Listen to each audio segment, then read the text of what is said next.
What they also call nutrient film technique, because it's a floating root system, soilless, where no soil is used in the process. This system also gives you the chance to cut and regrow, where that doesn't happen the same in soil. It just doesn't act the same.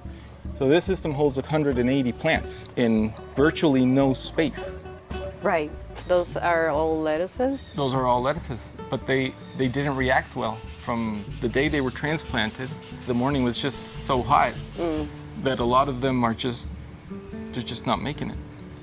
We use flowers for cocktails, eatable flowers, and for garnishing salad or other dishes. And I didn't know that this variety of flower you could use, and the colors are so beautiful, so vibrant, that in a cocktail it's gonna look amazing. It'll look amazing. And it looks like it behaves better in this crazy weather, because think these are this is very probably fragile. Right.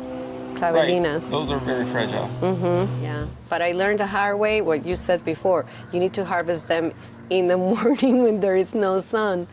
Every time we have to wait for your product to be ready, the chef is like, oh my gosh, no, really? How long do we have to wait? Because it's such a big difference between your products and the regular, lettuce that you get at other, Yes, markets. they're great for businesses because they last a long time. It tastes different. Much fresher. Yeah.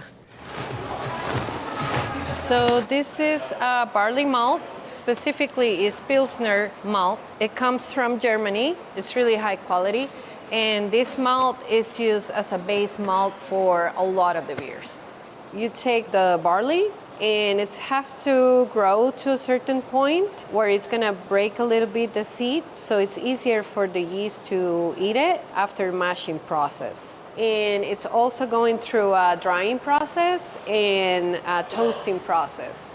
During the mashing process, when you're brewing, the enzymes are gonna convert all those sugars into smaller molecules, and that's what's gonna make it easy for the yeast to eat it and convert it. And it tastes really good. It's like bread.